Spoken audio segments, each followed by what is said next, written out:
Boa noite aos presentes e àqueles que nos assistem pela TV Harmonia. Nessa noite vamos conversar um pouco sobre Deus, talvez conversar com Deus também, vai depender aqui do nosso entendimento. Mas antes de conversar com Deus, eu quero lembrar a vocês que a nossa exposição é uma exposição interativa e está sendo transmitida ao vivo pela TV Harmonia. Por isso, precisamos que, caso vocês queiram interagir comigo, interagir com Marie, interagir conosco, vocês peçam para que a gente leve o microfone até vocês, para que aqueles que nos assistem pela TV Harmonia possam também compartilhar da pergunta, da retificação que vocês queiram fazer do que eu trago aqui, da opinião de vocês. Ok? Bom, esta é a segunda exposição do ciclo 1, curso básico de Espiritismo da Universidade Livre do Espírito, que consta de 10 ciclos. Esse é o primeiro. E nesse primeiro, além da primeira aula, que foi o que é o Espiritismo, sobre Deus, vocês vão ter aqui bastantes e variados temas muito interessantes. E falar sobre Deus é um tema não só interessante, como instigante. Porque muitos de nós temos a ideia de crer em Deus. Temos a ideia de ter um Deus que nos proteja, que nos pune, mas isso fruto de crença. O que nós vamos trazer aqui é uma proposta de mudança, de crença, para o entendimento de Deus. Então, inicialmente, nós vamos procurar entender Deus, para depois nós sentirmos Deus. Porque entendemos, o Espiritismo entende, nós da casa entendemos, que Deus não é motivo de crença. Ele é muito mais do que algo que possa ser motivo de crença. E aí, nós temos como objetivo desta aula, o objetivo geral, possibilitar uma visão compreensiva da concepção que fazemos de Deus, bem como do significado da fé à luz do Espiritismo. Então, esse é o objetivo geral da aula. E os objetivos específicos são definir os significados das... O computador mudou ali a programação, vamos ver se a gente lê. Definir os significados das doutrinas materialistas e espiritualistas e suas consequências filosóficas. Estabelecer diferenças entre materialismo e espiritualismo, mostrar as diferentes formas de como o ser concebe a divindade ao longo de sua evolução, acrescentar as evidências da existência, apresentar as evidências da existência de Deus, estabelecer os conceitos de bem e de mal, explicar o significado da prece como mecanismo, e ali não está dando para ler, mas explicar sobre a fé à luz do Espiritismo. Então, esses são os objetivos, mas, em suma, resumindo, a ideia é que vocês passem, aqueles que ainda não, passem a entender Deus para poder senti-lo. E aí eu trago uma primeira pergunta para vocês, e essa primeira pergunta é: quem é Deus? E aí eu vou pedir a Marie, caso alguém queira se pronunciar, e responder esta pergunta. Quem é Deus? Quem quer responder? Qual é a sua concepção de quem é Deus? Essa foi a pergunta que Kardec fez. Calma. Desculpa. Que essa foi a primeira pergunta que Kardec fez aos espíritos, né, que consta no livro dos Espíritos. Quem é Deus? E eles responderam que Deus é um ser inteligente, inteligência suprema. Como é mais? Não lembro direito. Inteligência suprema. Mas já tá muito bom, porque Mais ou menos já sabe um bocado de coisa aí. Quem mais? Quem mais? Aqui, ó. Quem é Deus? Quem mais? Aqui aonde? Aqui, ó. Chegou Quem é minha Deus amiga. para Laíse? Boa noite. Para mim, Deus. Não quero que você pesque não, Laíse. Pescando não. Eu escrevi aqui. Ah, você escreveu? Eu disse, Então tá, desculpa. Deus é, para mim, Deus é tudo, né? O Criador de tudo, de todas as coisas, que nos dá liberdade de escolhas. Porém, através destas escolhas, nos capacita para um processo evolutivo, para que assim sejamos bem-aventurados. Bacana. Quem mais quer responder essa pergunta? Quem é Deus? Ninguém? Oxe, gente, é a turma do lado de lá. É. Estamos com 2-0. Pois é. E nem é jogo de Estamos Bahia e nas Vitória. Olimpíadas, boa. É. Posso dar sugestão? Sujeira aí. Ah. Gente, a ideia que você tem De vocês, Deus, é seu é. coração. Não tem certo nem errado. Não tem. É a de vocês. Eu ia apostar nela. Para mim, Deus não é singular, é plural e é tudo. Está em todas as coisas, na natureza, em todos que nos rodeiam e como é que fala? Quem está lá comandando a orquestra de tudo seria Ele. Para mim, é essa a ideia que eu tenho de Deus. Bacana. Ótimo.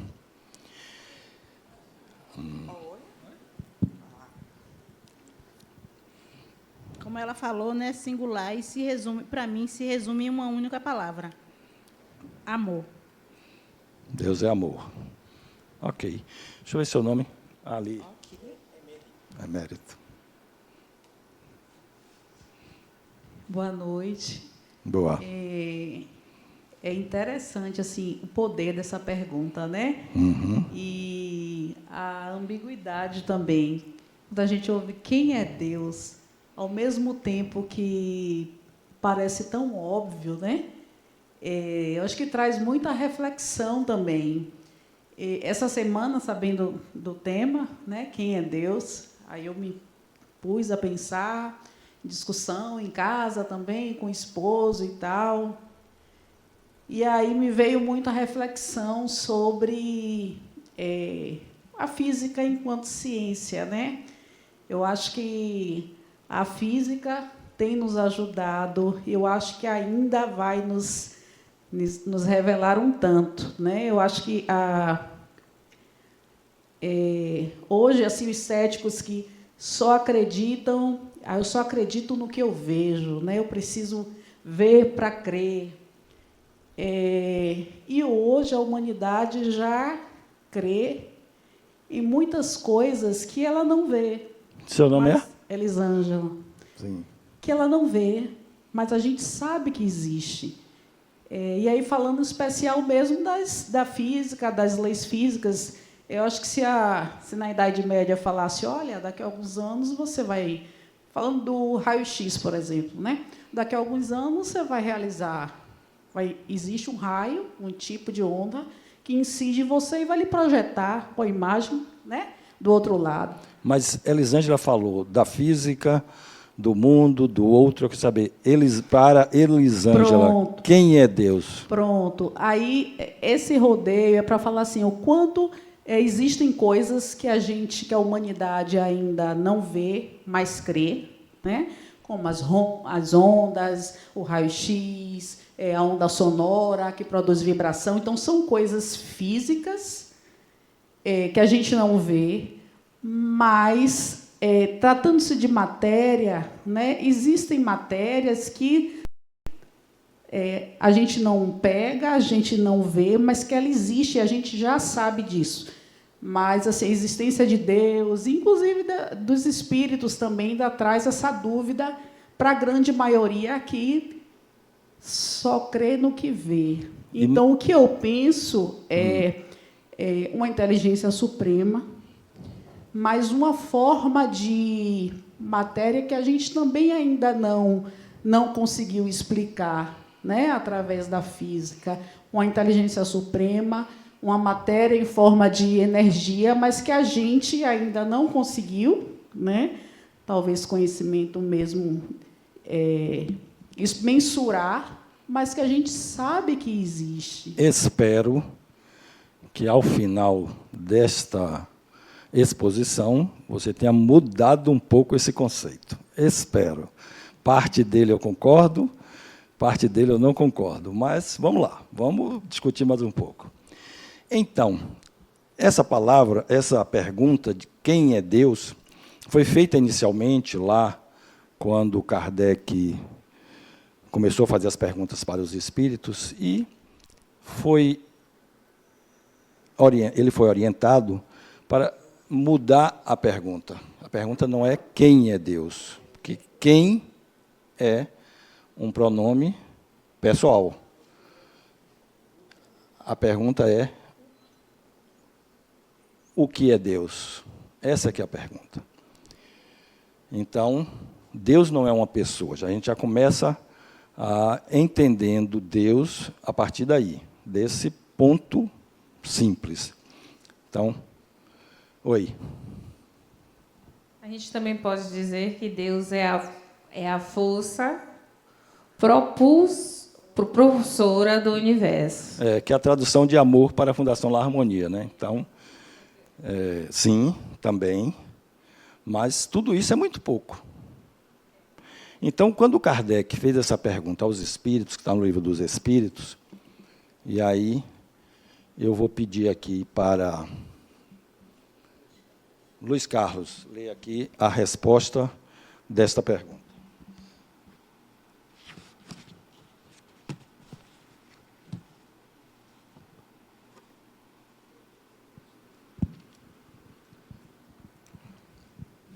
Boa noite a todos. O que é Deus? Deus é a inteligência suprema, causa primeira de todas as coisas. Simples, né? Inteligência suprema, causa primeira de todas as coisas. E traz uma explicação imensa, se ele é uma inteligência suprema, ou seja, a inteligência maior de todas, que possa existir. Aqui ele não falou em terra, não falou em universo, falou em supremacia, ou seja, qualquer coisa que você pensar, Deus é a inteligência suprema.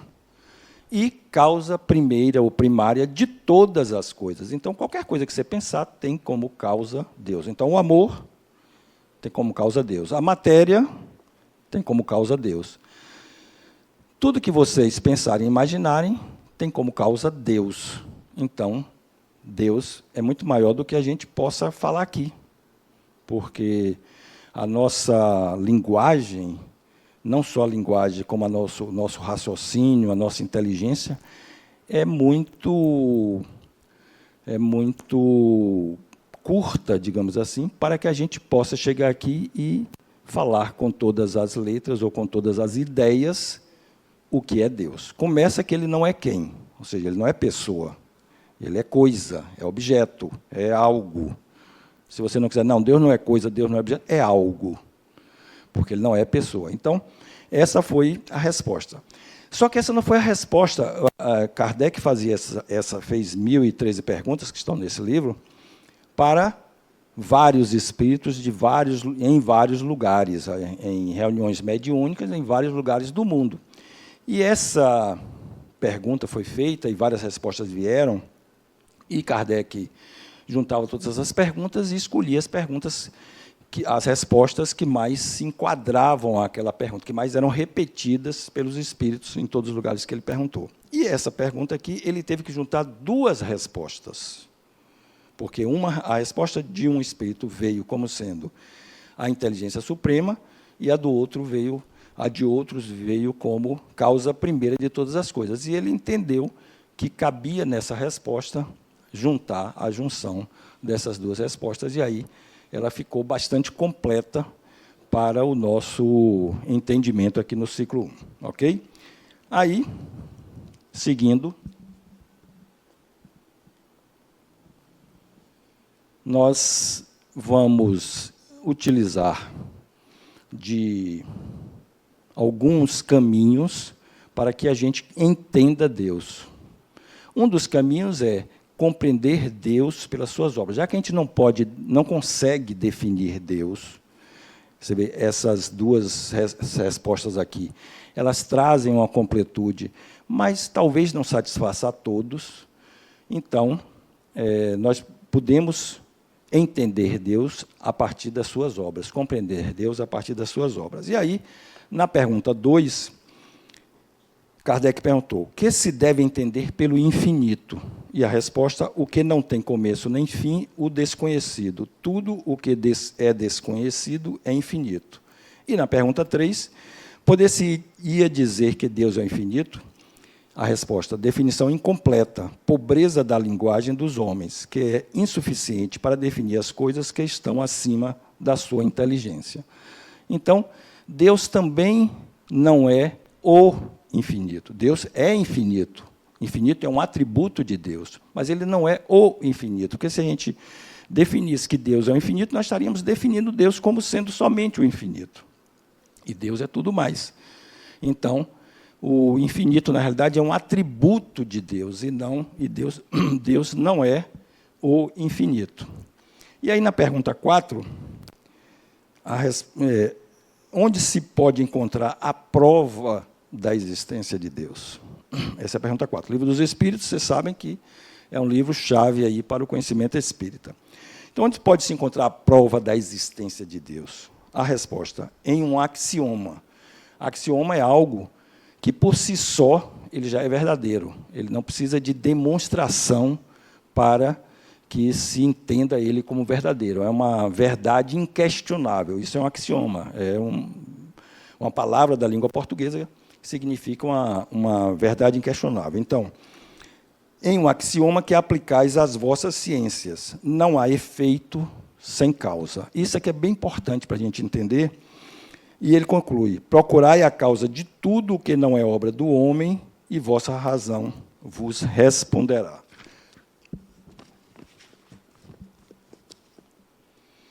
Então, como a resposta à primeira pergunta é que Deus é a causa primeira de todas as coisas, então, se existem efeitos, se existe... Como é seu nome? Josenilda? Josenilde, se existe Josenilde, se existe Marcos, se existe Cadeira, se existe planeta Terra, se existe universo, isso é um efeito, é algo que nós todos concordamos que existe, não é verdade?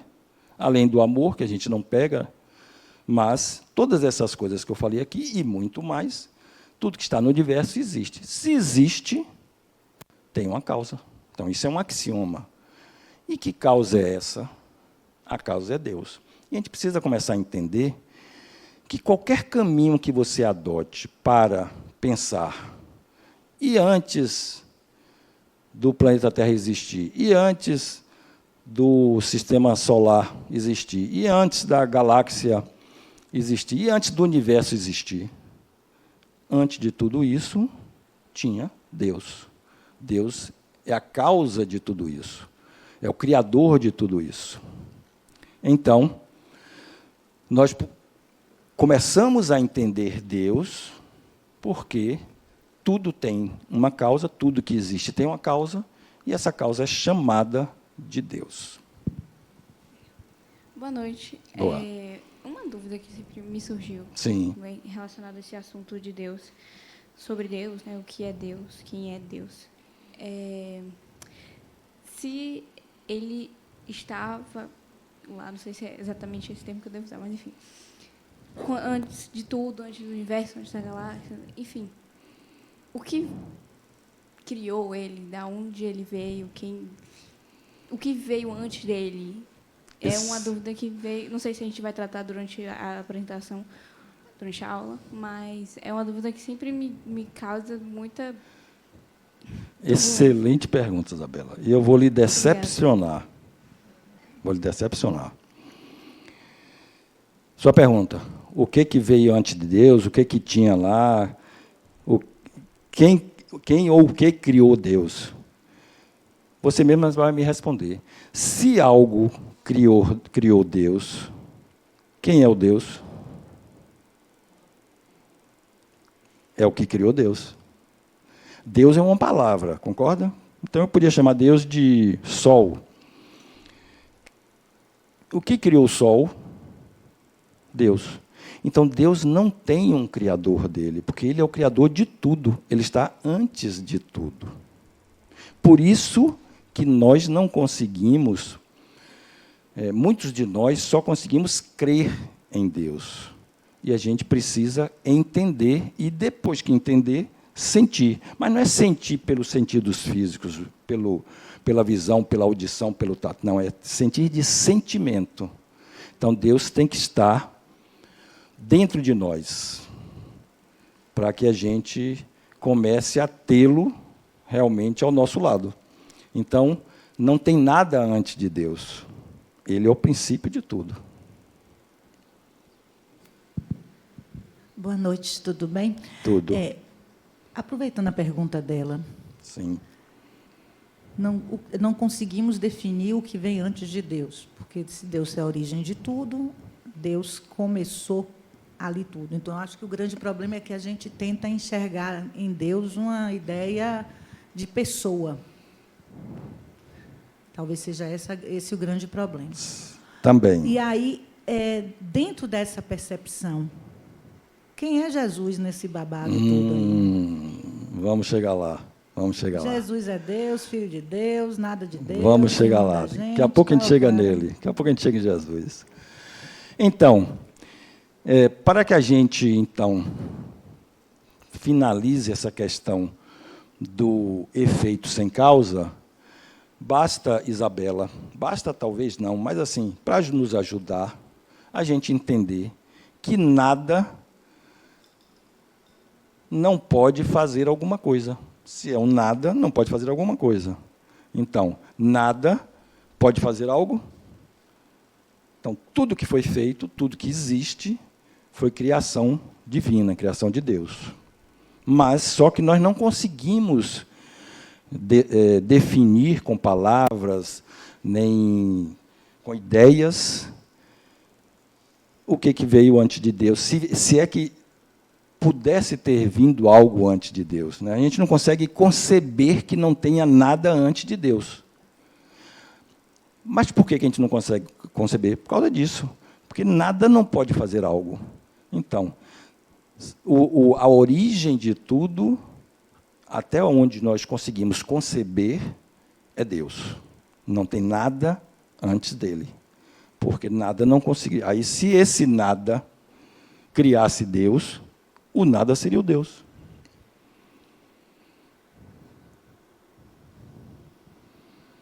Boa noite. Boa.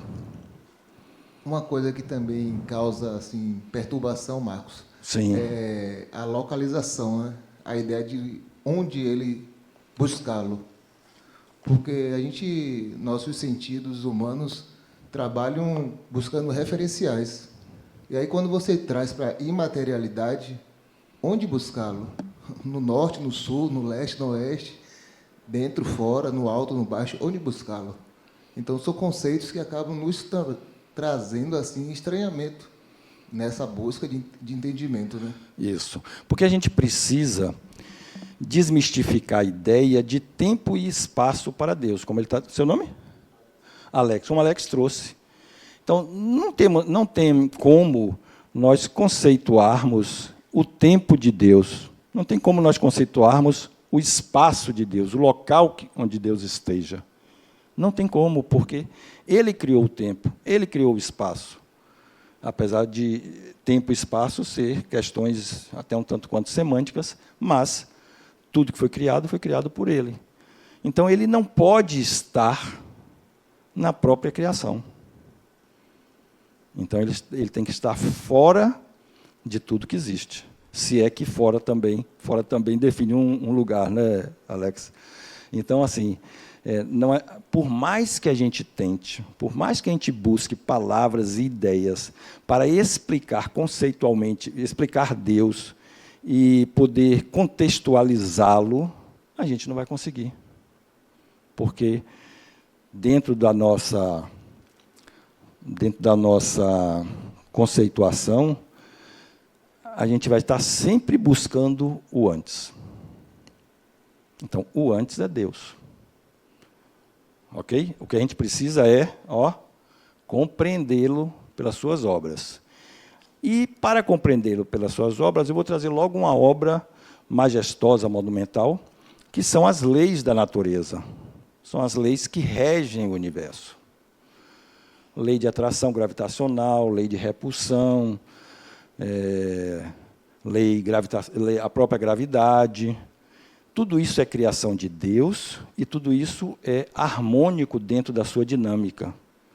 O universo, vocês sabem que ele é dinâmico, ele não é parado, ele não é estático. Ele está o tempo todo em movimento. A Terra está em movimento, o Sol está em movimento, as galáxias estão em movimento. O universo continua se expandindo, segundo a ciência. Tudo que eu estou trazendo não está no livro dos Espíritos, né? É o Espiritismo que traz. Tudo isso é a ciência. Então, o universo está sempre em movimento. E tudo isso sendo regido por leis da natureza, criadas por Deus e que são harmônicas e que continuam desde o início, desde o Big Bang, desde quando a ciência entende, ou desde que a ciência explica, essas leis existem harmonicamente e imutáveis em todo o universo. Tudo que acontece aqui, acontece em todo o universo. As mesmas leis. E elas são harmônicas, são coerentes, então, nós começamos a entender que algo maior, a causa primeira, existe, e que nós chamamos de Deus, porque a nossa linguagem é pobre para definir Deus. Pode ser no português, no inglês, no japonês, no grego, no hebraico, ainda é pobre. E é pobre também as nossas ideias, são pobres também as nossas ideias para dizer, Deus é isso, é assim. A gente vai sempre tender a levar para a questão antropomórfica, né? A questão da semelhança com o ser humano. Mas o ser humano também é criação de Deus. Continuando ainda, para entender Deus pelas suas obras, a pobreza de raciocínio e linguagem nos traz uma instrumentação débil, uma instrumentação frágil, para que a gente consiga definir. Então, nós podemos entender pelas suas obras.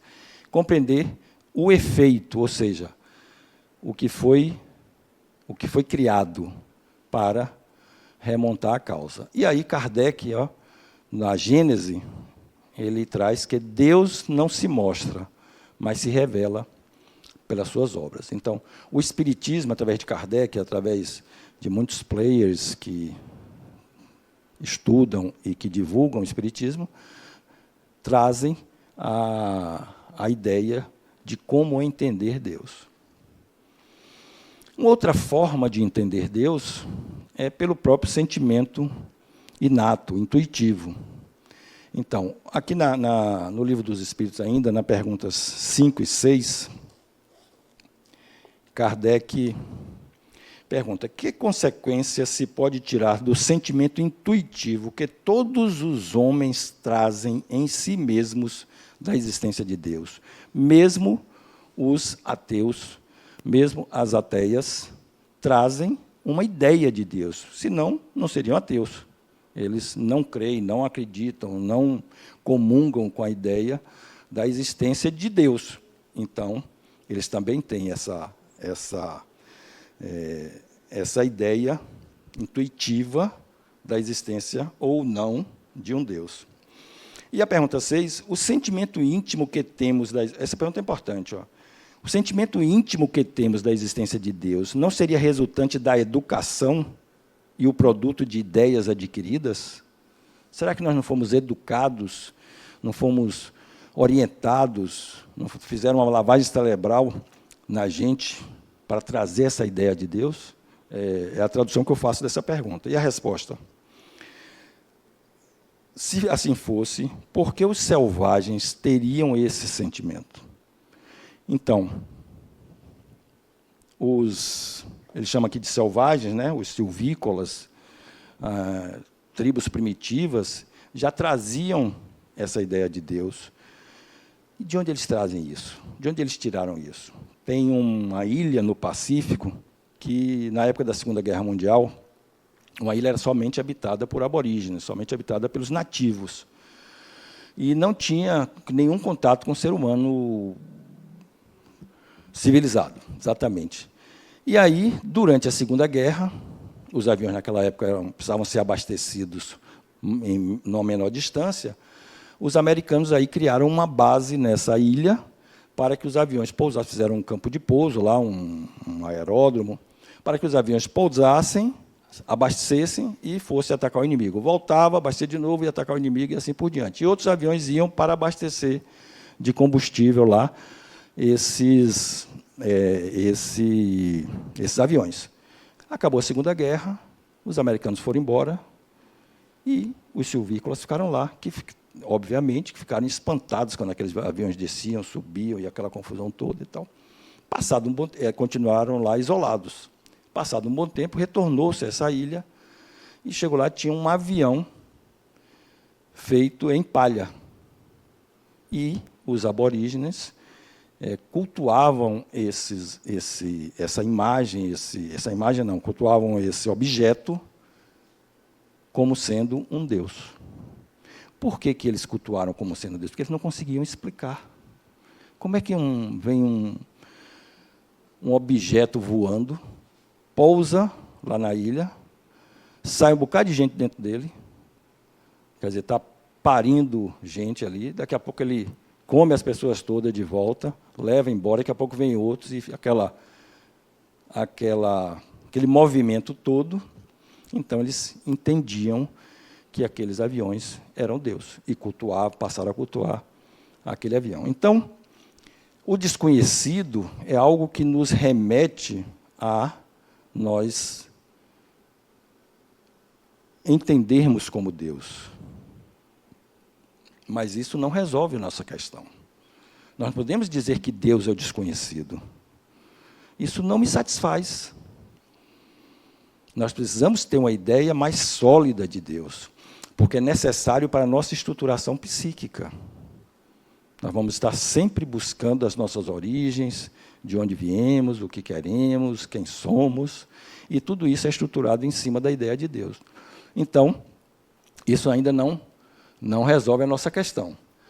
O que precisamos é uma consciência profunda da existência de Deus, entendendo Ele como a partir de todas essas possibilidades, entendendo Ele como sendo causa primeira, entendendo Ele como inteligência suprema, entendendo Ele como uma ideia inata, né? Uma ideia arquetípica, ou seja, é uma tendência que todo ser humano tem, um arquétipo é uma tendência que todo ser humano tem, é um arquétipo divino.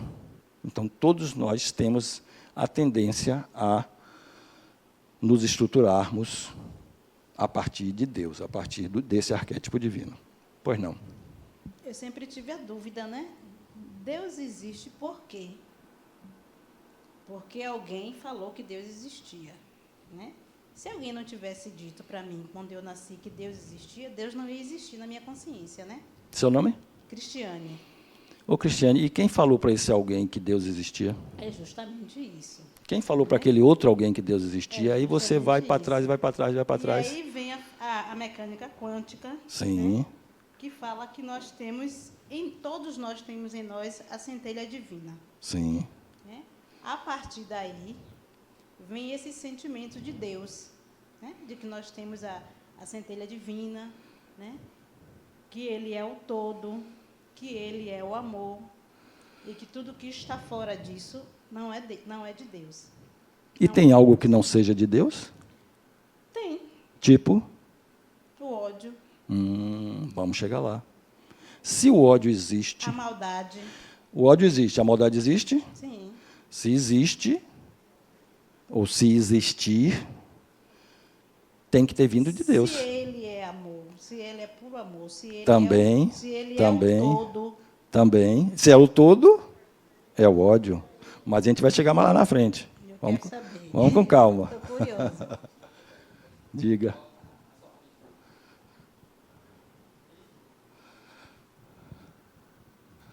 Ô, Marcos, Eu. fiquei com uma dúvida aqui. Essa noção da construção, do entendimento de que Deus é o construtor, é a ideia, é a única realidade no universo.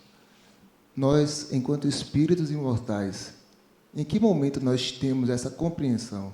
É quando a gente chega a que grau de maturidade, digamos assim? Não sei se me fiz ser entendido da minha pergunta. Completamente. Eu só não sei lhe dizer quando, porque eu não cheguei lá ainda. Mas imagino que... E você trouxe um ponto importante, que é a imortalidade do espírito. Se o espírito é imortal, essa criação divina, né? O espírito é uma criação divina, imortal, ele vai viver sempre. Né? Imortal não vai desaparecer, então vai viver sempre. Se ele vai viver sempre, isso caracteriza mais ainda uma compreensão da existência de Deus, um entendimento da existência de Deus. Porque se você me disser, mas se os espíritos não forem imortais, aí tem um fim. Mas nós somos imortais. E existem provas também da existência dos espíritos, que eles se comunicam em outras vidas, nós trazemos sinais, trazemos questões, trazemos muitas possibilidades, tendências, predisposições de outras vidas. E não seria natural, não seria lógico que a nossa vida fosse só esses 60, 80, 100 anos, cento e poucos anos que a gente possa estar vivendo agora. Então, se somos imortais, é mais um entendimento da existência de Deus que criou algo imortal. Mas vamos mais adiante. A gente tem que ir colocando pedrinha sobre pedrinha para tentar entender Deus e depois senti-lo. Então, Deus não se mostra, mas se revela pelas suas obras. Sim, aí eu estava aqui nessas questões 5 e 6, e na questão 6, que eu já tinha lido, né, que fala desse sentimento íntimo, se não seria produto de ideias adquiridas. Né? Mas seria adquiridas de quem? Quem foi o primeiro a ter essa ideia? Isso comprova que é uma ideia também arquetípica, uma ideia criada lá pela inteligência suprema. Porque, senão, teria alguém que teve essa ideia e aí passou para os outros.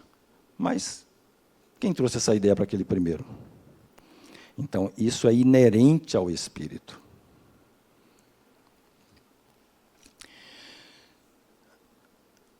O sentimento de Deus, o sentimento por Deus, é uma necessidade psicológica. É necessária ao espírito, é necessário à pessoa ela se estruturar a partir da ideia de Deus. Não existe como ser humano se estruturar sem que haja uma ideia divina nele. A questão é que a gente precisa evoluir com o nosso entendimento sobre Deus. Porque vocês já fizeram perguntas que eu vou chegar um pouco mais aqui na frente, que vocês vão ver que a ideia sobre Deus vai evoluindo com o tempo. Outra questão, será que a causa de tudo não são as propriedades íntimas da matéria? Será que a física quântica não explica que a causa de tudo são as propriedades íntimas da matéria, as propriedades mais íntimas? Hoje a gente sabe, através da física quântica, que os vazios os vazios dentro do átomo é uma enormidade. E até dentro do núcleo do átomo e tudo mais são as partículas quark, as partículas quânticas, são de extrema... são extremos vazios. Então, essas propriedades íntimas da matéria, será que não seria a causa de tudo? E volta a pergunta: quem criou as propriedades íntimas da matéria? Você fez uma colocação aí que eu fiquei, se eu entendi certo. Não tem como se imaginar sem ter a crença em Deus, é isso? Não entendi, não tem como se imaginar. No slide anterior, Sim. o senhor colocou a situação da necessidade psicológica de se crer em Deus, de se estruturar em Deus, porque a pessoa não se estrutura sem Deus. Então, o ateu não é uma pessoa? Como eu falei antes, o ateu só é ateu porque ele tem uma relação com Deus de descrédito. Então, ele também não tem... necessariamente. O Sim. ateu não é só o descrédito. O ateu é a absoluta negação. Ele é alguém que dispensa a existência de Deus. Já seria um materialista. Ou alguém que realmente rejeita. Veja, por exemplo, José Saramago. Foi alguém que profundamente rejeitou a total existência de Deus. E aí, é essa parte da necessidade psicológica que ficou essa dúvida de ter que ter essa conexão para ser uma pessoa. E assim, porque tem pessoas que efetivamente não creem de forma nenhuma. Em nenhum tipo de... Negam. Negam e não creem mesmo. Você pergunta assim, e você acredita em quê, de que forma? Nada. Nada. Eu não, em nada. E você explica, não tem um porquê, não tenho necessidade de explicar. É por isso que eu não estou entendendo essa parte da pessoa, senão eu estou com a crise de... Porque não é a pessoa. O meu, desde o 7, não crê em nada. Você sabe disso. O meu 7 me disse isso. O seu o quê? O meu filho, aos 7 anos, me disse, eu não acredito. Não é nada disso. Sim. E ele continua esse mesmo pensamento até hoje. E de onde ele trouxe a ideia de Deus ou a negação da ideia de Deus? É porque ele disse que acha que é sem sentido pensar em Deus, porque, para ele, Deus é uma criação de uma necessidade de consolação humana. Não posso fazer nada. Entende? Ele acha assim, você precisa disso, de ter essa ideia. Eu não preciso. Quando eu falo isso, não é exagero. Mãe, todo mundo tem que acreditar em Deus? Não. Pessoas que não acreditam em Deus prestam? Prestam. Eu posso, então, não acreditar? Fique à vontade. Não me levem mais nada, que eu acho tudo isso uma loucura. Isso foi aos 7 anos de idade. Ok, perfeito.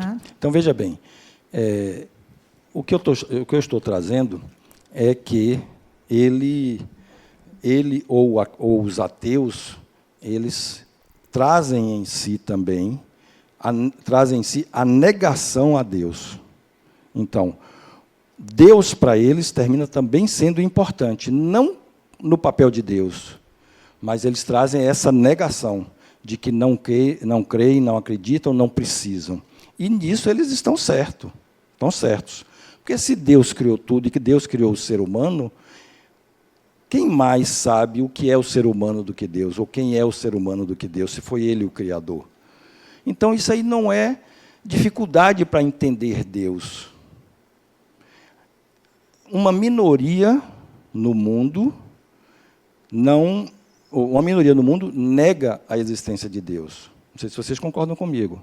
Dos 8 bilhões de habitantes, certamente menos de 1 bilhão, talvez menos ainda, neguem a existência de Deus. E essas pessoas estariam desestruturadas psicologicamente? Não, porque elas também têm a âncora da negação a Deus. Então, o arquétipo, que é uma ideia inata que vem dos primórdios dos tempos, existe essa ideia de Deus, do Criador. Deus é só um nome, vocês entendem isso? Deus é só um nome, pode ser qualquer nome, mas vamos chamar de Criador. Então, a ideia do Criador, ela existe. O materialista, ele, que a gente vai falar um pouquinho aqui mais na frente, ele nega tudo que não seja matéria. Mas com qual convicção ele tem de que só existe a matéria? É um tanto quanto, eu diria, inexplicável que só exista a matéria. Porque a mente desaparece com a matéria, com a morte do corpo. Então, assim, nós não estamos falando aqui que as pessoas, para se estruturar, precisem crer em Deus. O que nós estamos querendo é tirar a ideia da crença, a ideia do entendimento do Criador e do sentimento no Criador. Vamos mais para frente.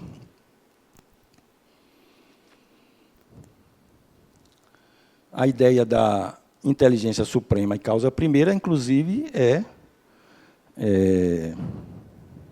corroborada pela ciência. Antoine Lavoisier, cientista francês, em 1740, trouxe um enunciado de que na natureza nada se cria, nada se perde, tudo se transforma. Se a ciência diz, eu preciso me apoiar na ciência, o Espiritismo se apoia na ciência. Se a ciência diz que na natureza nada se cria, e acho difícil, chego a duvidar que algum de vocês aqui possa me dizer, olha, teve uma coisa que foi criada na natureza. O que foi? O que foi criada? O que foi criado depois que a natureza passou a existir? Porque tudo é uma transformação. E quem traz isso é a ciência. O corpo humano é uma transformação de minerais. Os corpos físicos, uma transformação de minerais. A cadeira é uma transformação de mineral. O prédio é uma transformação de mineral. As nuvens são células, são... Né? Então, tudo é uma transformação. Hidrogênio, junto com oxigênio, se transforma em água. Então, nada se cria. Tudo foi criado lá no primeiro momento. Quais são os atributos de Deus? Deus é eterno porque não foi criado. Se não foi criado, ele é eterno. Se não teve origem, ele é eterno e não vai ter fim, então ele é eterno. Segundo atributo de Deus, ele é imaterial. Aí, diferentemente do que você trouxe, esqueci seu nome, Rosângela? Elisângela. Deus é imaterial. A essência de Deus é inconcebível a nós. Então, mas matéria ele não é. Ele criou a matéria. Se ele criou a matéria, ele não é matéria, para ele poder ter criado a matéria. Então, ele é imaterial. Ele não é, Deus não é espírito. Deus criou os espíritos, criou tudo que existe. Causa primeira. Então, ele não é espírito, não é matéria. Então, ele é imaterial. Ele é imutável, não pode ser mutável, porque se modificar, as leis da natureza também seriam modificáveis ou modificadas. E elas existem desde que o universo existe. Quem traz isso também é a ciência. Deus é único, porque se tivermos dois deuses, ou um criou o outro, e o que criou o outro passa a ser Deus e o outro não, ou outro criou os dois. E esses dois deixam de ser Deus, passa a ser o que criou os dois. Então, ele tem que ser único. Não é que o Espiritismo está conceituando isso, não. Não tem como entender diferente. Ele é onipotente, porque se ele criou tudo, ele tem poder sobre tudo. Então, ele é onipotente. Percebam que eu não estou aqui trazendo dogmas. Eu estou trazendo observações. Tem que ser assim. Porque, se não for assim, a gente não pode usar essas palavras. Essas são as palavras que nós temos. É o que me permite a língua portuguesa. Eu posso buscar sinônimos disso. Mas ele não pode ser, ele não pode deixar de ser onipotente. Se ele criou tudo, ele tem poder sobre tudo. E ele é onipresente, porque também ele criou tudo. Então, ele está em tudo. E aí, pedir uma permissão semântica, ele está em todo lugar, ele está em todo tempo, porque ele criou tudo. Então, ele é onipresente. E aqui, Kardec traz na Gênese que a natureza inteira está mergulhada no fluido divino. Se vocês... só um minutinho. Cadê? Vou te dar o meu microfone. Aqui. Se vocês quiserem sair daqui com a equação matemática cujo resultado seja Deus, vocês vão se decepcionar, porque a ideia é entender e depois sentir. Talvez eu não tenha conseguido me fazer entender, mas assim, eu não tive a intenção de materializar, né, a concepção de Deus. Quando eu trouxe a questão da ciência, da física, veja que, antes da exposição, a gente já falou da natureza da matéria, de física quântica, das leis do universo, da lei gravitacional, de energia, de fluido, então, assim, são concepções que permeiam, né, a ciência e a física. Quando eu trouxe a questão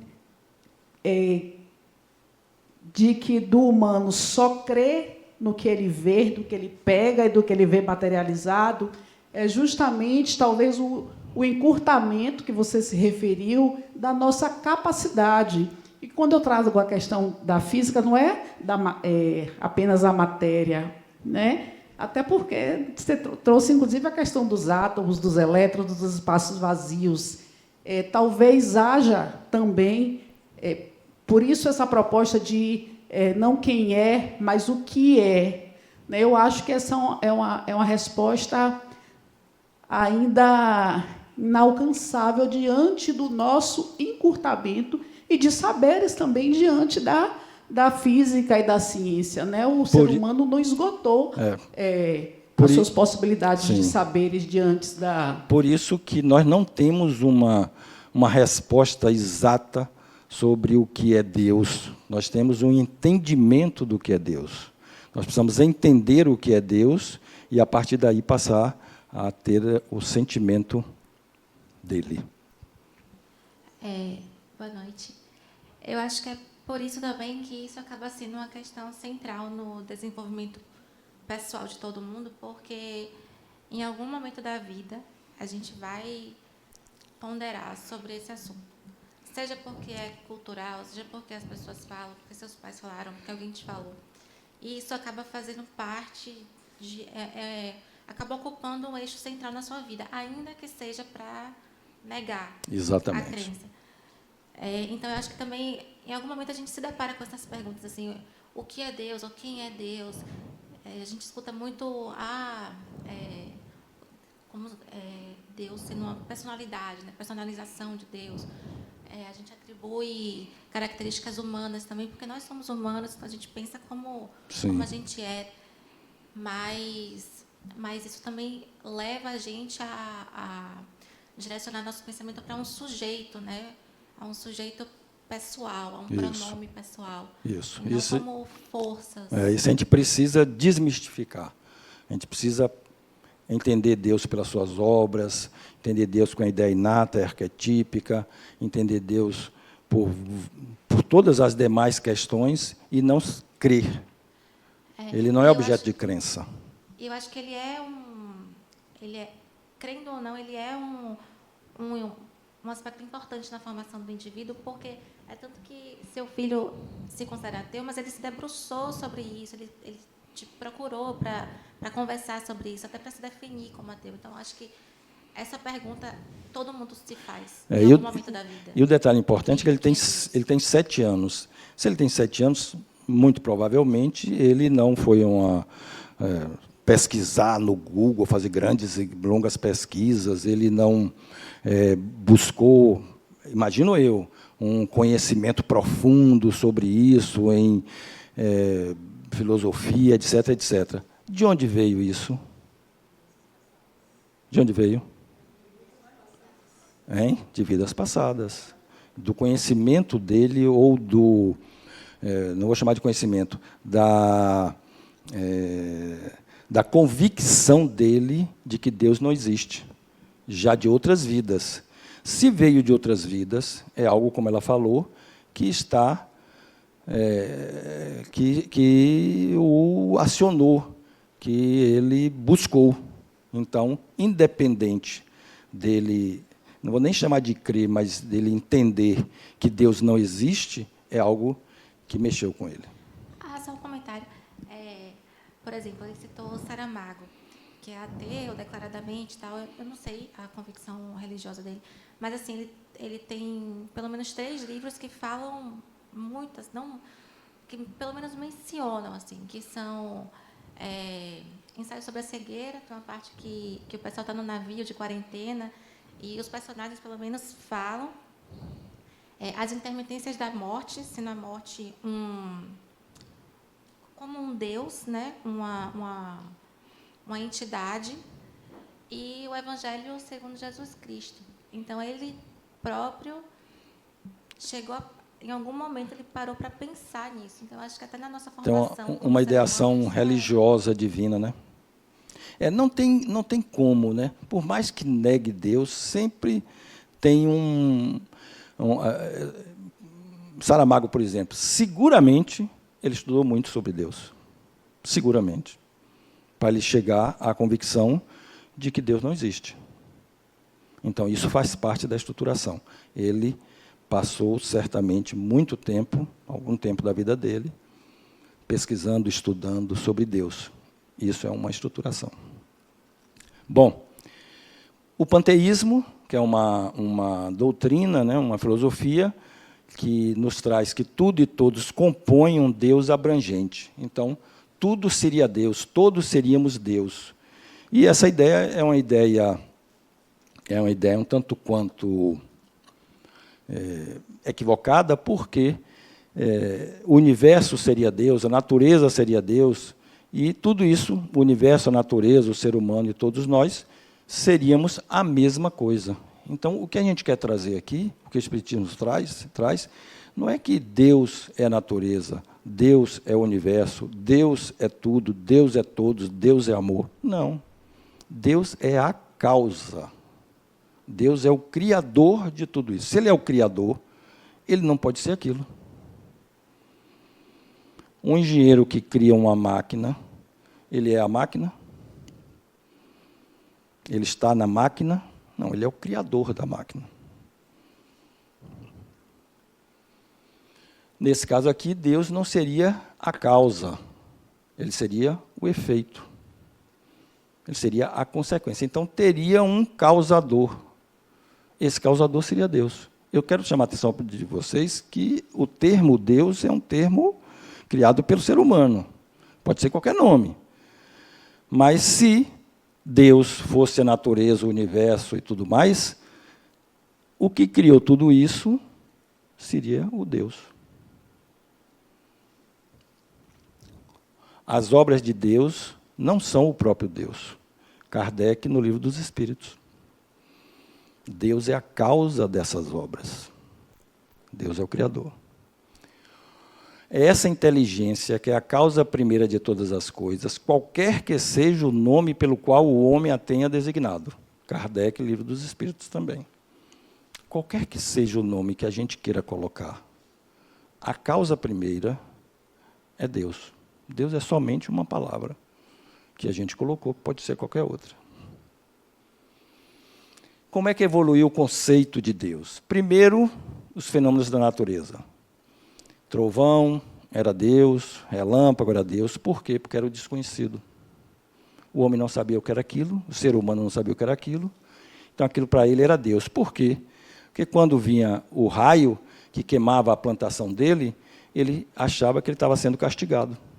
Quando vinha a chuva, que a plantação crescia, ele achava que ele estava beneficiado porque ele tinha feito algo de bom e que Deus estava beneficiando ele, estava premiando ele, estava recompensando.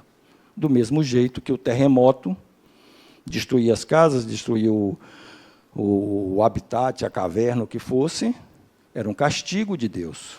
Deus era o terremoto, Deus era o trovão, Deus era os fenômenos da natureza. Depois que a ciência começou a explicar o que é o terremoto, o que é o trovão, o que é o raio, o que é a chuva, o homem deixou de entender que Deus era os fenômenos da natureza.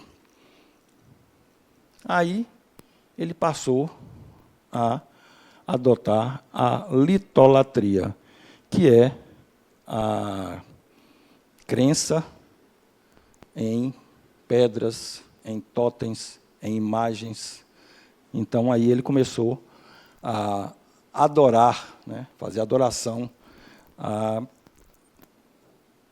coisas da natureza ou coisas que ele mesmo criava para se estruturar como Deus.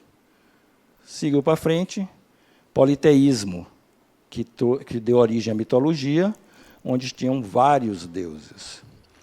É impossível que existam vários deuses, porque um tinha que ter criado os demais. Esse que criou seria o Deus. Então, o politeísmo também não se sustenta, porque seria uma criação coletiva. Mas alguém, algo, teria que ter criado esses deuses. Esse criador seria o Deus.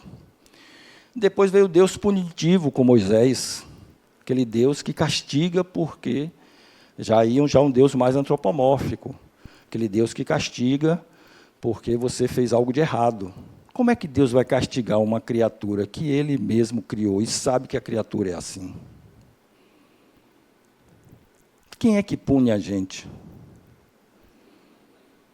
Nossa consciência, nosso aprendizado, nossa evolução. Deus não pune ninguém. Se Ele criou, presta atenção, são coisas assim lógicas, né? Se Ele criou Marcos, e Marcos faz um bocado de besteira, Ele vai me punir? Não, Ele colocou um instrumento em mim chamado consciência, que vai me fazer crescer, através dos meus erros e através dos meus acertos. As recompensas e as punições, quem determinam sou eu, a mim mesmo. Mesmo que eu puna um terceiro. Depois, aquele terceiro foi punido, eu matei alguém. Ele morreu, voltou para a dimensão espiritual, vai reencarnar em outro lugar, em outro país, etc., etc.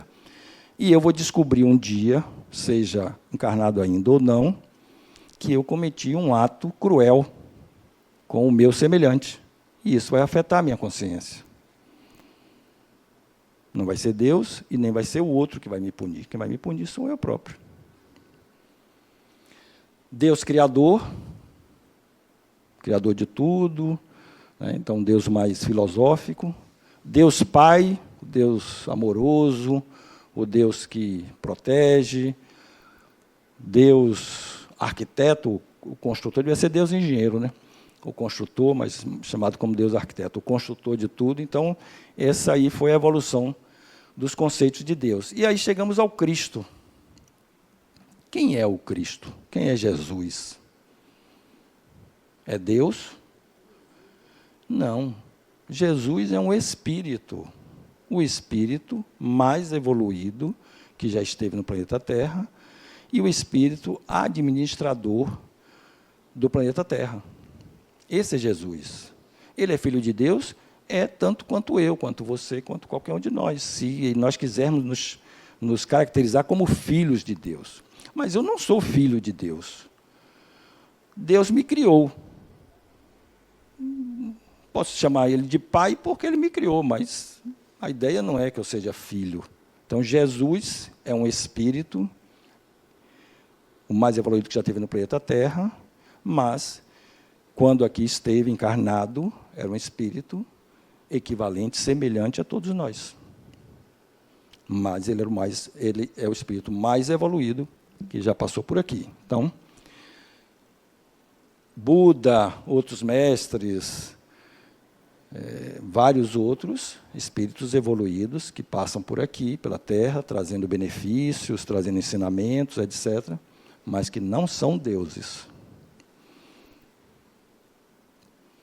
o culto ao homem, que é o antropomorfismo, que é o homem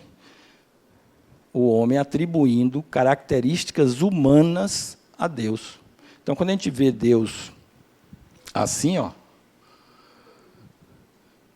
é o ser humano que está trazendo características de Deus para Deus, que tem barba, que tem olho, que tem nariz, que tem cabelo.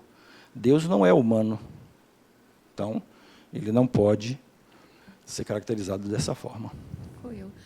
Quando o senhor fala que Cristo é um espírito evoluído, onde ficam os milagres? Eles não existiram? O espírito evoluído pode fazer milagre? Sim, é porque o termo milagre é um termo humano também. Então, se a senhora, mais um tempo, com a continuidade na ULI, a senhora vai ter conhecimento, vai ter acesso, ou caso queira ter até hoje também pode, claro, o livro O Céu e o Inferno. E ali ele é dividido em duas partes. Uma delas é sobre os milagres de Jesus. Os milagres de Jesus são manipulações fluídicas que Jesus, por ser o mais evoluído, ele tinha a capacidade de fazer. Então, andar sobre as águas, para Jesus era simples, porque ele conseguia fazer com que o corpo físico dele caísse muito em densidade, e ele podia volitar, podia voar, podia andar. Ele não fazia isso todo o tempo, porque não era o intuito dele. O intuito dele foi trazer isso aqui, ó. Foi ensinar o amor. Foi sair daquele Deus punitivo de Moisés para um Deus amoroso, que era uma outra etapa da epopeia humana. Há 3.000 anos antes, 4.000 anos antes de Cristo, Moisés trouxe o Deus punitivo, porque o ser humano precisava, naquele momento, de um Deus punitivo, de limites. 2024 anos atrás, veio o Cristo, que trouxe o Deus amor. Porque os espíritos que habitavam a Terra naquela época já tinham conhecimento suficiente, já tinham o preparo suficiente para deixar o Deus punitivo e passar para o Deus amor, que é onde o futuro nos espera. É o futuro de amorosidade entre todos, amorosidade coletiva. Quando eu me preocupar mais com Luiz Carlos do que comigo, quando Luiz Carlos se preocupar mais com Luciana do que com ele, quando Luciana se preocupar mais com Pablo do que com ela, aí nós vamos estar vivendo isso aqui, ó, a força propulsora do universo. Estamos vivendo o amor. Porque todos nós nos protegeremos, todos nós vamos querer o melhor para o outro, consequentemente, o planeta deixará de ser um planeta de expiação. Deus protetor é aquele que precisa de ser bajulado. Deus precisa ser bajulado? Só para concluir. Deus precisa ser bajulado? Ele criou, ele é onipotente, ele é onipresente. Precisa de que a gente fique fazendo oração, porque senão ele vai nos castigar. Se a gente quiser fazer oração, ótimo, a gente vai ver o que é oração. Mas se a gente não quiser fazer, Deus não vai punir ninguém por causa disso. Oi, que você comentou que Jesus seria o governante, né? O espírito mais evoluído que veio, o administrador, que governaria a Terra. Então é possível que em outro local do universo tenha outros espíritos mais evoluídos, que não seja matéria, outra coisa, e eles tenham, esses governadores seriam um facilitador, que essa energia criadora colocaria em cada local para cada um ir se elevando? Sim, sim. Então, Jesus não é o espírito mais evoluído do universo. Daqui, né? Existem muitos outros, mas ele é o mais evoluído que esteve no planeta Terra. Ele, desde que o planeta Terra era uma rocha incandescente, lá há 12 bilhões de anos atrás, que Jesus já era... E tempo para um espírito é diferente do nosso tempo, né? Então, 12 bilhões de anos para eles não é a mesma coisa que para a gente.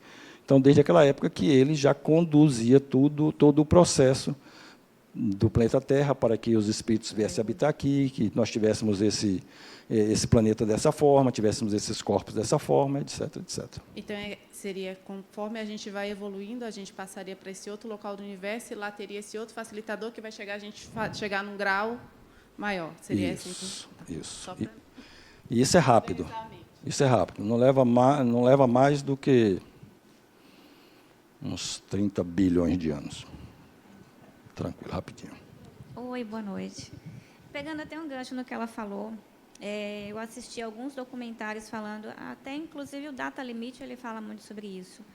A estrutura de Deus e de Jesus que nós temos é de acordo com a necessidade que nós humanos temos. Mas o universo ele é repleto de outros planetas, né? Inclusive fora do conhecimento do humano. Isso. E o quão a gente é involuído acerca das nossas próprias capacidades, do nosso planeta, inclusive de demais. Eu estudo também frequência vibracional e na tabela de David Hawkins, que foi o psiquiatra que fez a tabela, ele fala que o limite, vamos dizer assim, do ser humano é a iluminação, que está acima do amor, inclusive, que é em 1000 Hz que vibra. Então, até pegando um gancho no que ela disse, teoricamente, o planeta Terra é um estágio de conhecimento e evolução, e depois disso, chegando no nível de evolução, esses espíritos, eles tantos podem ser habitantes de outros planetas, como permanecer aqui para que a evolução aconteça entre os demais. Sim. É mais ou menos Não, isso? é exatamente isso. Só complementando, o planeta os espíritos nesse planeta podem evoluir juntos e permanecerem aqui, vão ter corpos cada vez menos densos, mais sutis. Provavelmente, num determinado momento, vão precisar migrar para um planeta que não tenha tanta gravidade quanto esse, porque senão eles não... o planeta precisa dessa gravidade para nos manter aqui, porque nossa densidade é alta. Sim. Então, por algum tempo, nós vamos evoluir e vamos ficar juntos aqui, vamos usar o planeta do jeito que a gente entender que é bom. Se destruirmos o planeta, vamos continuar aqui, porque espírito não precisa de um corpo físico para ficar aqui, vai ficar, você fez isso, agora você vai usar o que você fez. Ou vamos transformar esse planeta num planeta cada dia melhor e vamos evoluindo aqui até o dia que a nossa evolução precise de um local menos denso. Exemplo, o espírito pode migrar para o Sol, porque espírito não é material também, ele não tem corpo, então ele pode viver no Sol, pode viver na Lua, pode viver em qualquer lugar, não com esse corpo. Entendeu? Que o daqui é apto para as condições de sobrevivência daqui. Isso, porque nós somos espíritos ainda com pouca evolução. Então, precisamos... Mas, então, o entendimento é esse, que a gente aqui é um planeta de expiação apenas e conhecimento, e que, à medida em que essa evolução ocorre, depois da iluminação, aí sim que somos direcionados, entre eu aspas. só tiraria o apenas, porque é um planeta adequado ao nosso nível evolutivo.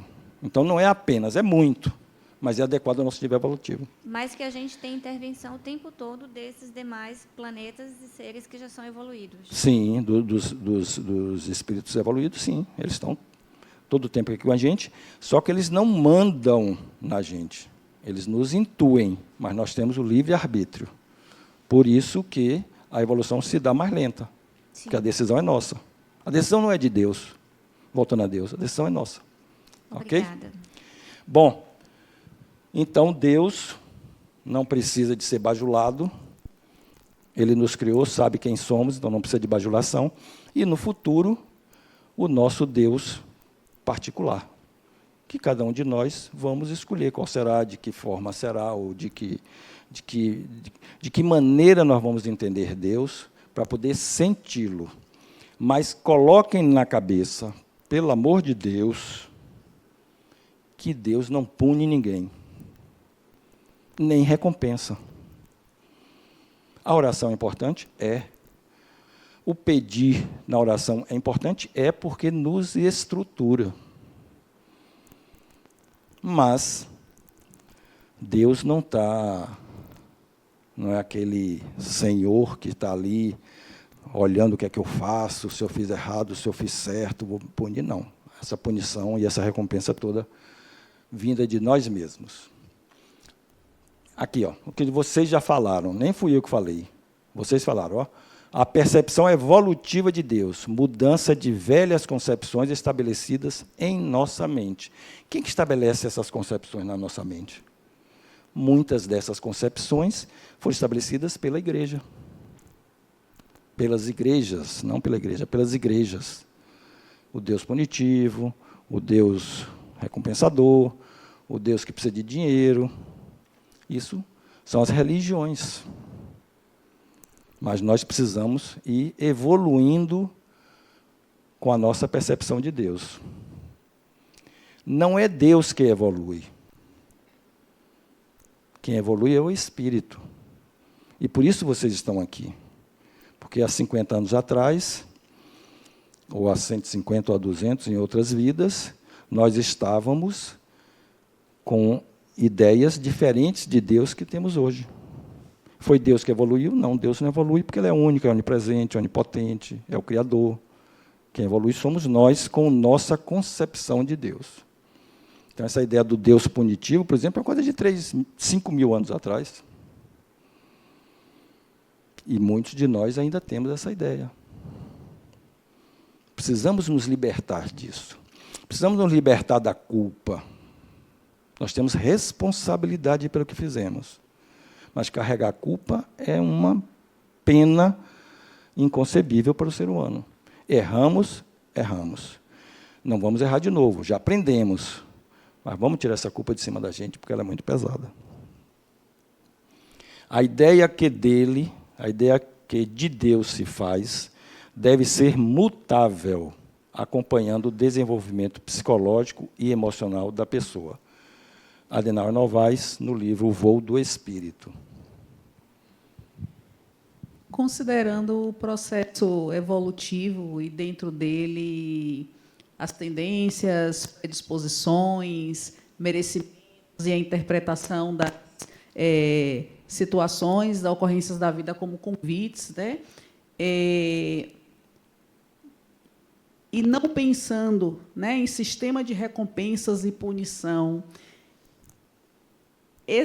Essa trama, como é que se dá? Existe uma regência sobre isso, já que não há recompensa nem punição?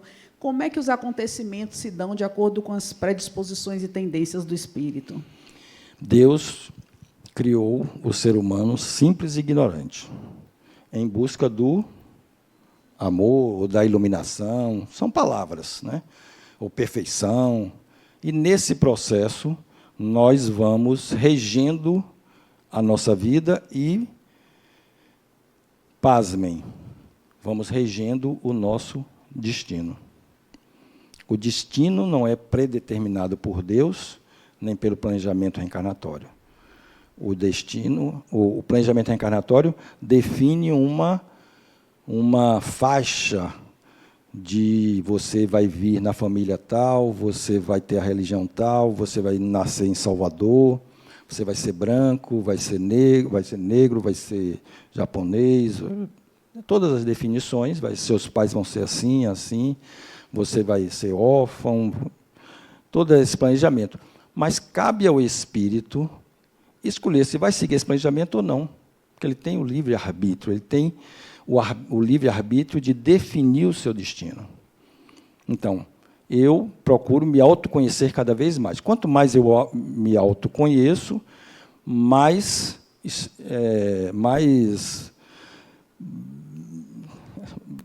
incomodado eu fico.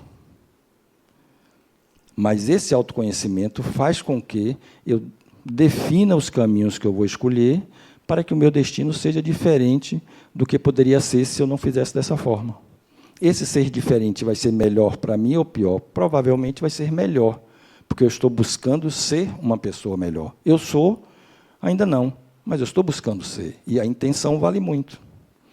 Porque a intenção nos leva ao contato com outros que têm a mesma intenção, ao trabalho em instituições que têm a mesma intenção, e isso nos faz crescer.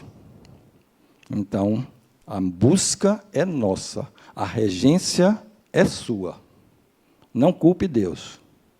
Mas, se você culpar, Ele também não vai se aborrecer.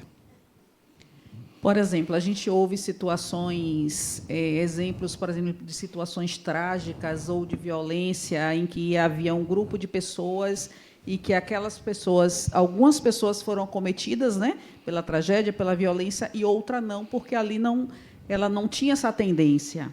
nesse momento em que não se dá, né, o acontecimento com aquela pessoa, porque não havia uma predisposição. Você vai Há uma ter interferência 3 aulas sobre isso. Reencarnação com processo educativo, planejamento, reencarnação com processo educativo, processamento da reencarnação e reencarnação em ciência. Tenha calma. Quanto mais evoluído o espírito, melhor ele compreende Deus. Quanto mais evoluído o espírito, melhor ele compreende Deus. Saramago, eu acho,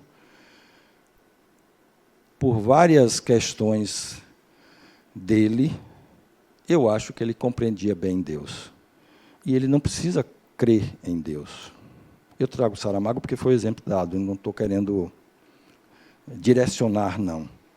Mas é importante que a gente entenda que Saramago, ou Marcos, ou Luiz Carlos, todos nós temos o nosso poder de escolher o caminho. Mas Deus está sempre na nossa vida. Não é que Deus está na nossa vida porque Ele nos criou, não. A nossa estruturação psíquica faz com que sempre Deus esteja na nossa vida, seja negando ou não. Então, por ser Saramago um espírito que eu entendo, não conheço muito da vida dele, nem de vidas passadas, mas que eu entendo que ele tem um nível evolutivo, pelo menos no mínimo na média, ou um pouco talvez superior à média da... Isso é... Vou retirar isso. Desgrava, porque eu não sei dizer. Mas, assim, pelo nível de conhecimento dele, cultura, etc., etc., eu entendo que ele compreende bem Deus, da forma dele. As religiões surgiram, foram atribuídas a Deus, mas não foi Deus que criou as religiões. Quem criou as religiões foram os espíritos, Moisés, Maomé, Buda, principalmente através de revelações mediúnicas ou transcendentais. Então, Moisés, quando recebeu lá os 10 mandamentos, foi uma comunicação mediúnica. Kardec, através de comunicações mediúnicas, papas, todas as religiões estudam a mediunidade. Todas, sem exceção, estudam a mediunidade. Umas externalizam isso, outras não. Mas todas estudam a mediunidade. E todas elas têm a crença na sobrevivência da alma. Na reencarnação, nem todas, mas na sobrevivência, todas elas têm. O materialismo é a negação completa de Deus, normalmente apoiada em dogmas, tem a matéria como origem e fim de tudo, tem a descrença em tudo que da matéria não se origine, não existe realidade espiritual, nem de natureza subjetiva, não existe nada no corpo, exceto matéria, e não existe vida após a morte. Isso é um resumo da doutrina materialista, que, na minha opinião, é uma doutrina muito pobre, porque todos os aspectos que a gente conhece, vive, convive, negam completamente o materialismo, né? Mas esse é o materialismo. É uma doutrina nihilista, nega os princípios religiosos, políticos e sociais, nada além do que se detecta pelos sentidos existe, é um vazio completo após a morte, que é algo assim inconcebível, né? O ser humano nasceu, 80 anos depois morreu, e acabou. Sem falar que conduz à possibilidade de uma vida sem ética, porque a lei do mais forte, do mais poderoso, é quem predomina. Então, ele não tem nenhum compromisso com o aprendizado, não tem nenhum compromisso com as questões morais, as questões éticas, porque ele vai morrer daqui a 50 anos, 60, 80 anos, não tem nenhum compromisso com nada disso. Então, é a lei do mais forte, mais poderoso que prepondera. O espiritualismo é algo que transcende a matéria, a oposição, digamos assim, ao materialismo. O que transcende a matéria é a alma ou o espírito. Traz a esperança no porvir, a felicidade, lida com todos os aspectos morais e éticos por causa do pós-morte e nega o fatalismo destrutivo e angustiante. O espiritismo é uma doutrina, uma filosofia espiritualista. Todas as religiões são espiritualistas porque entendem que existe algo além da matéria. Então, existe uma outra dimensão, que não é material. Então, o Espiritismo também entende. Então, o Espiritismo é uma doutrina espiritualista, que se diferencia das demais pela existência dos espíritos, sua origem, suas manifestações, e é uma doutrina que trabalha muito forte com a reencarnação, que algumas outras doutrinas espiritualistas não entendem dessa forma. E aqui a gente vai comentar um pouco sobre aquilo que vocês falaram aqui. Cadê a menina? Sobre a questão do bem e do mal. A escuridão existe? Existe?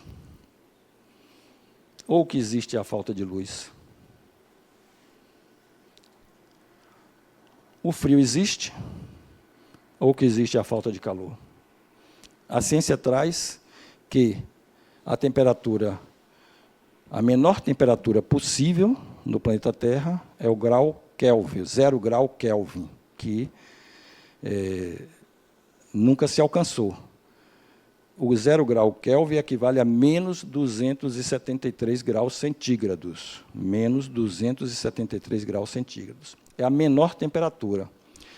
Essa temperatura é chamada de zero. Não tem menos 1 grau Kelvin. Grau Kelvin é uma forma de caracterizar a temperatura, igual ao grau centígrados, igual ao Fahrenheit, mas é o chamado zero absoluto. Então, não tem frio. O frio é a ausência do calor, porque o frio seria abaixo do 0 grau absoluto, que não existe. Então, 0,0001 grau Kelvin já é a presença de calor. Do mesmo jeito, a presença da luz. Existe a escuridão total? Não, existe a falta da luz naquele ambiente. Do mesmo jeito que não existe o mal. Existe a falta do bem. Então, Deus criou o mal é uma palavra, como outra qualquer. Deus criou o mal? Não, Deus criou o bem. Deus criou o ser humano para o bem. E nós decidimos se vamos fazer daquela forma ou não. Então, nós decidimos o nosso caminho. E se vamos agir com o bem ou com a falta do bem. Isso é semântico? É. Mas isso descaracteriza a ideia de que Deus criou o mal. Ele não criou o mal, ele criou o ser humano simples e ignorante, criou o espírito simples e ignorante. E com a ignorância dele, do espírito, ele segue os caminhos, sempre seguindo os caminhos do bem ou da falta do bem. A natureza, vocês comentaram aí um pouco antes, ela é agressiva, ela pode matar, destruir, mas e aí vocês vão ter uma aula sobre ecologia, que vai falar sobre a lei da conservação e a lei da destruição. A lei da destruição sempre traz benefícios. Então, a destruição não é um mal. Ela pode não trazer o bem para muitas pessoas, mas vai trazer o bem para muitas outras. Teve um terremoto numa região habitada que matou 100 mil pessoas. As que lá permaneceram podem, estou falando no caso hipotético, podem ter um processo de progresso muito mais acelerado e muito maior. Então, foi mal para 100 mil pessoas, mas foi bem para 2 mil, 5 mil, 10 mil ou 1 milhão. Vícios e excessos é inerente ao humano, né? Orgulho, ambição, egoísmo, e isso se dá pelo desconhecimento das leis de Deus e da imortalidade do espírito. E o mal também é relativo no tempo e no espaço. A morte não, você matar alguém, você está praticando um ato cruel, um ato antiético. Mas o duelo era um ato só amoral. Era um ato antiético, mas ele era moralmente permitido. Era uma morte. Um matava o outro. Mas era moralmente permitido. chicotear escravos em praça pública era um ato amoral, era um ato antiético, mas moralmente permitido, porque era da época. Então, o chamado mal, ou a falta do bem, ele é relativo no tempo e no espaço. Ou seja, quanto mais o espírito evolui, mais ele percebe que a existência é só do bem. E assim, só um entendimento sobre essa questão do mal e o bem, diante da antropologia. Da? Antropologia. Nós, seres humanos, os seres humanos em si, ele é um ser sem cultura. A gente nasce sem cultura, a gente é gerado sem cultura. Mas há influência, desde o ventre da nossa mãe, sobre a nossa personalidade quando ela é formada. Então, às vezes, a gente não entende a identidade porque o filho ou alguém tem aquela personalidade ruim ou boa. Mas tudo é implantado de acordo com o momento que ele vai vivendo, ele vai se construindo. Percebe-se que, se você pegar a história de Jesus, você vê que, diante da situação dele, o convívio dele foi sempre o lado do bem, sempre foi plantado bem diante dele, mesmo diante das coisas ruins. Se você pegar a história de grandes homens, o convívio deles sempre foi coisas boas, apesar de ter coisas ruins. Então, a influência do mal e do bem, ele é de acordo com a personalidade que é implantada no ser humano. A evolução do espírito, ela vem de acordo com a convivência que a gente tem aqui. Porque quando você pega hoje um ser humano, eu falo que eu também já estou na parte jurídica, quando a gente vai conversar com, por exemplo, um criminoso, e a gente vai entender o porquê ele cometeu aquele crime, quando você pega toda a história dele, toda a base estrutural dele, você vê que aquilo ali veio da infância dele, aqueles atos de consequência da ação dele. Certo. Então, há uma influência desde da geração. Né? Mas tem uma influência também. Seu nome? Tá. Carla. Tem uma influência também, Carla, das vidas passadas daquele espírito. Ele traz tendências e traz predisposições. Tem pessoas que nascem num ambiente hostil, tem pessoas que nascem num ambiente de crueldade, inclusive, e que são pessoas boníssimas. E o inverso também é verdadeiro. Então, assim, não somente influência a personalidade sofre influência da criação, da educação, do meio onde ela vive. Tem todo um cabedal de conhecimento das outras vidas que são mais influentes do que a educação nessa encarnação. Sim, isso é verdade. Olhando também, como você mesmo explica, a influência dos antepassados, ela influencia na personalidade do ser humano hoje. Porque se você pega, assim, às vezes, a história da pessoa, de como você monta a árvore genealógica, você vai entender aquele comportamento dela hoje. Porque tem uma história, tem algo por trás de tudo. Mas não estou falando da árvore genealógica dela, não. Estou falando das vidas passadas dela. A árvore genealógica também influencia, mas eu estou falando principalmente das vidas passadas, de todo o aprendizado e tudo pelo qual ela passou, esse espírito passou em vidas passadas, que ele traz para as encarnações seguintes. Oração ou prece é nada mais, nada menos do que emanações fluídicas, emanações de magnetismo, isso, inclusive, é estudado pela ciência, curas que são feitas com magnetismo, curas que são feitas com a emanação de fluidos, além de ser algo físico, também permite a conexão com Deus e com o espiritual. A oração ou prece alivia, acalma e cura, influencia física, psicológica e espiritualmente, e é um poderoso antídoto às agressões psíquicas.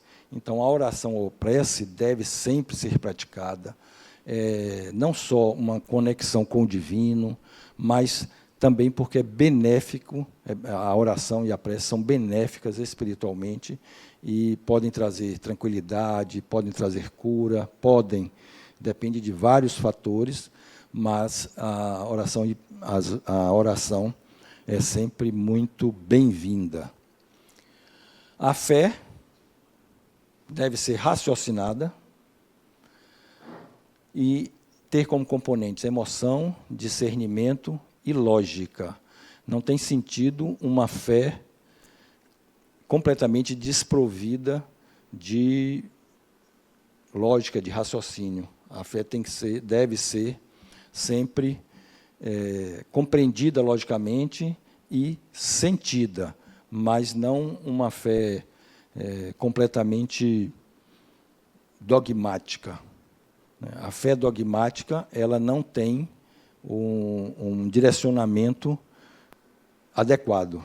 Então, temos que direcionar a fé, ter o direcionamento da fé para o nosso entendimento, para o nosso crescimento, para a nossa evolução como espíritos imortais que somos, e sempre de forma raciocinada.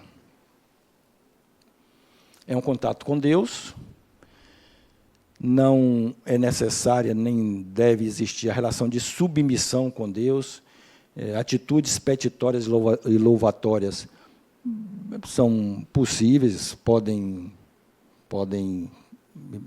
existir na oração, na prece e na fé, mas não é necessária. Deus não vai se aborrecer nem se alegrar com isso. Isso é uma questão exclusivamente humana, né? E ela tem uma relação de identidade, ela se identifica com os objetivos divinos e a busca da perfeição. Nós, humanos, precisamos de conexões para buscar a nossa divindade, buscar a nossa fé, e muitas dessas conexões são feitas com altares, oferendas, sacrifícios. Fazer o bem deve estar sempre ao alcance de cada um e, consequentemente, teremos a nossa consciência em paz.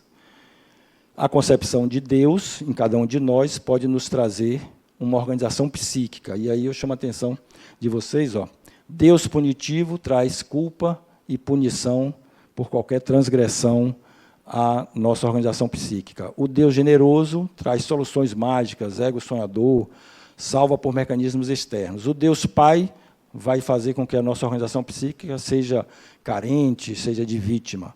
O Deus rígido vai fazer com que a nossa organização psíquica seja disciplinada, regras absolutas, sejamos inflexíveis. E o Deus amor vai trazer sempre um mundo colorido, fantasioso, trazendo pouca capacidade de conviver com os embates da vida. Isso aqui está no livro Voo do Espírito, de Adenauer Novaes. Deus não existe porque não o vemos, porque não o ouvimos, porque não o pegamos, ou será porque não o sentimos? O que Deus de fato é não pertence à razão humana. Adenauer Novaes, Espiritismo e Família. A natureza de Deus é inacessível ao humano. Adenauer Novaes. Que livro é esse? Não. Sempre que o ser humano se modificar, semelhante movimento ocorrerá com o Deus em que ele acredita.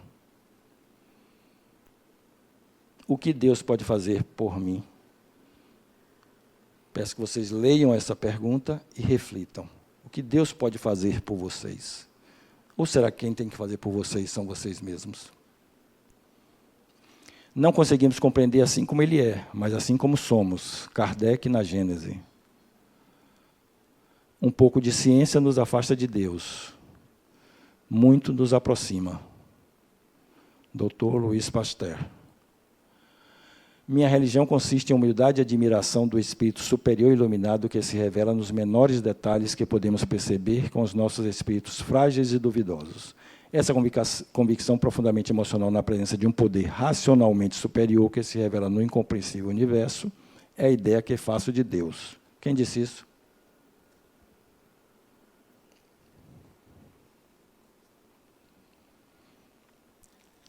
Einstein. Viver Deus dá certeza, sofrer Deus dá angústia. Muito obrigado.